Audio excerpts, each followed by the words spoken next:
Ako si Lian, 24 na taong gulang. 3 taon pa lang kaming kasal ng asawa kong si Caleb, 26. Bata pa kami, sabi nga ng iba. Pero pakiramdam ko minsan, ang bilis naming tumanda sa loob ng relasyon. Hindi dahil sa problema. Sa totoo lang, maayos naman kami. Walang malalaking away, walang third party, walang drama.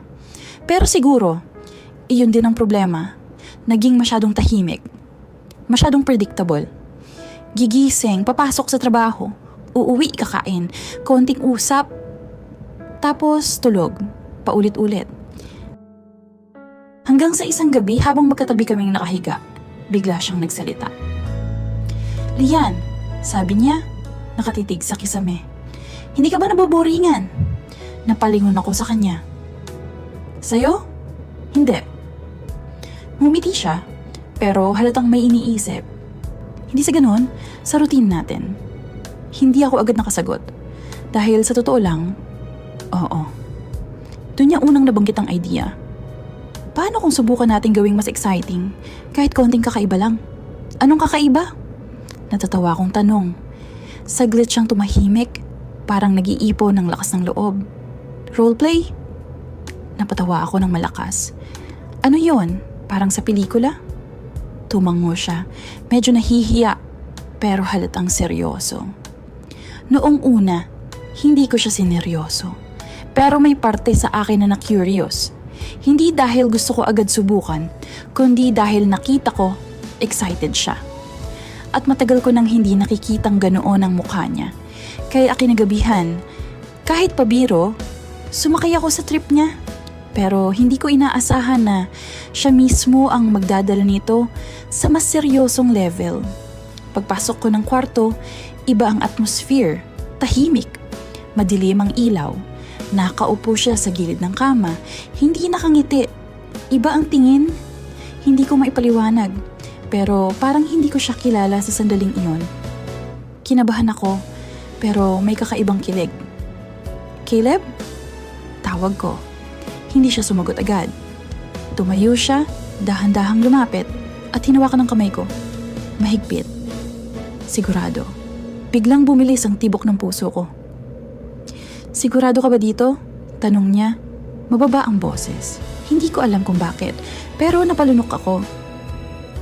Ewan ko, at doon nagsimula ang kakaibang laro naming dalawa. Hindi ito basta-basta biro.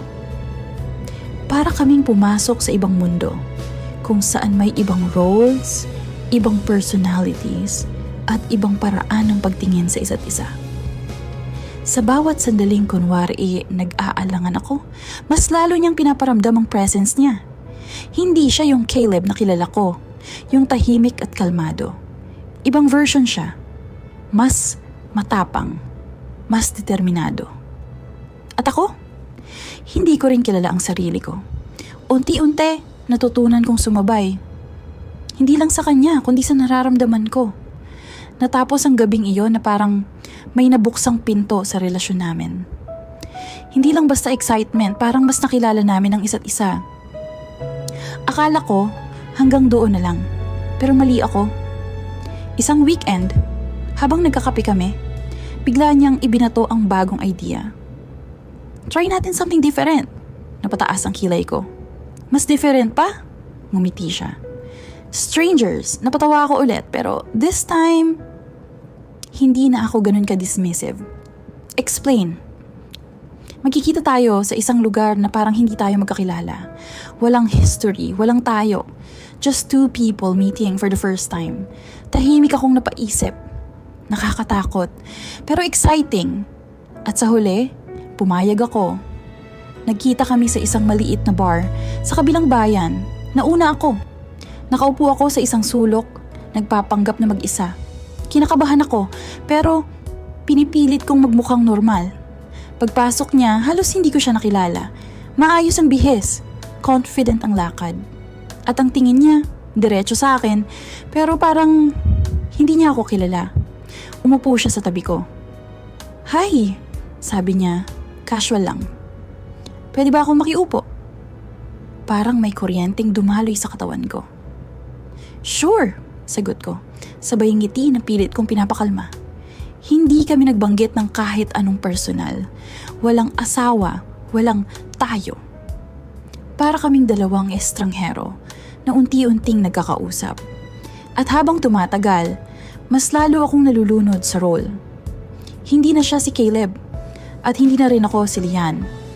Paglabas namin ng bar, ibang klase ang pakiramdam. Parang may lihim kaming dalawa na kami lang ang nakakaalam. Hindi doon nagtapos ang lahat. Sa bawat linggo may bagong idea, may bagong senaryo, may bagong paraan para pasiglahin ang relasyon na akala ko dati ay nagsisimula ng maging monotonous. Pero hindi lang puro laro. May mga gabing seryoso rin kami. May mga pag-uusap na mas malalim kaysa dati. Alam mo, sabi niya minsan habang magkatabi kami, hindi lang to tungkol sa excitement. Tungkol saan? Tungkol sa pagtitiwala. Tahimik ako. Doon ko na-realize, tama siya. Hindi kami basta naglalaro. Nag-explore kami ng boundaries, ng comfort, ng sarili naming takot, at kung paano namin haharapin iyon ng magkasama. Isang hapon, nag-drive kami palabas ng syudad. Walang specific na plano. Basta gusto lang naming magpahangin. Habang nasa biyahe, napatingin ako sa kanya. Alam mo, sabi ko, iba ka na. Alam mo, sabi ko, iba ka na. Masama ba yon? Tanong niya. Umiling ako. Hindi, mas totoo. Ngumiti siya. Ganon din ako sa'yo, sagot niya. Mas nakikilala kita ngayon. At doon ko naramdaman, hindi lang pala kami nagbabago. Lumalim kami. Hindi perpekto ang lahat. May mga sandaling nagdududa ako. May mga pagkakataong naiisip ko kung tama ba ang ginagawa namin. Pero sa bawat tanong, may sagot kaming dalawa. Communication, respect, at higit sa lahat, choice. Pinipili namin ang isa't isa. Araw-araw. Hindi dahil sa nakasanayan, kundi dahil gusto namin. Ngayon, masasabi ko na malayo na ang narating namin ni Caleb.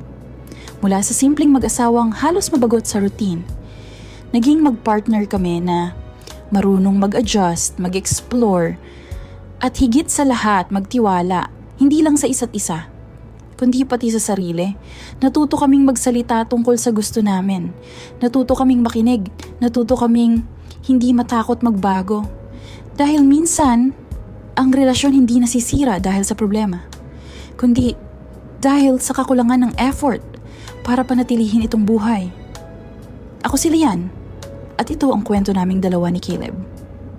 Isang kwento na nagsimula sa simpleng tanong, hindi ka ba naboboringan? At nauwi sa mas malalim na sagot, hindi pala kailangang maghanap ng iba para maramdaman ng bago. Minsan, sapat na nakilalanin mong muli ang taong pinili mo at piliin siyang mahalin sa iba't ibang paraan, sa iba't ibang pagkakataon, at sa bawat bagong bersyon ng sarili ninyo. Dahil sa huli, kahit ilang role pa ang gampanan namin, iisa lang ang totoo, kami pa rin.